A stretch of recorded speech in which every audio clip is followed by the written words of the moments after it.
Well, every year, the Florida Poison Control Center sees a spike in calls right about now around the holidays. We're talking toys and decorations can be toxic if a child puts them in their mouth. Joining me now to talk about this, Dr. Sollee, director of the Florida Poison Information Center here in Jacksonville. You know, it's not something we often think about, but, you know, we put up decorations and we do all kinds of things that we don't normally do around the holidays. And if you have little ones in the house, that can be dangerous. Yes, and there are lots of toys that have button batteries that are in them, and that can definitely be an issue if those get eaten by a toddler. I feel like there was a lot of awareness around the button batteries, you know, years ago. So it's always good to remind people they're in many things, you know, even the greeting cards that you open up and they sing to you. How can you make sure that they do stay out of those little hands? You want to just try and make sure that you're checking things prior to using them, or when you're unwrapping them, try and make sure that you're aware of what's going on at the time. Yeah, exactly. And don't just leave them around. You know, here's an actual image that does show what can happen, and you can see how it can block that airway very easily. Absolutely.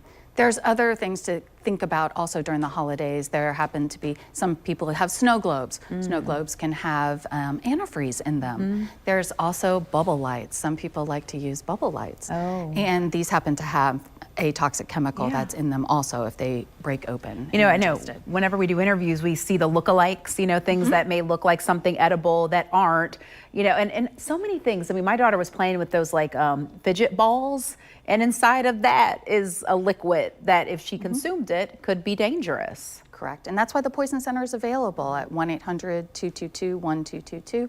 Anytime somebody happens to get into something, has a medication mistake, there are visitors going to be in your home during the holidays. You want to make sure that they have their medications up and away, or try and find out how they store their medications. You know, I think that's so important because we have children who come to visit, small children that we aren't accustomed to, so we don't necessarily have all the plugs covered and everything up out of little hands. And then also seniors, you know, that come to visit as well. You just need to be aware of the limitations of the people in your home. Absolutely. Yeah, absolutely. Also decorations, like you were saying with the snow globes and different things that you should think about.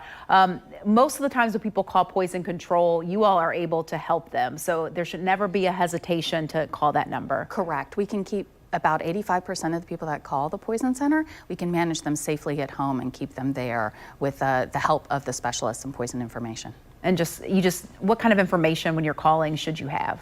You want to make sure that you know what the person got into, how long ago, what types of symptoms they're having. Especially, it's nice if they have the product that they might be able to read it to the specialist on poison information. But the specialist will guide them through with all the types of questions, and it will be, all they have to do is just be able to help provide that information. They will ask a zip code, but that's just so that we have a general idea of where in the state you're calling from. Is there anything in particular that is a red flag for you that don't make the call, maybe do go to the emergency room?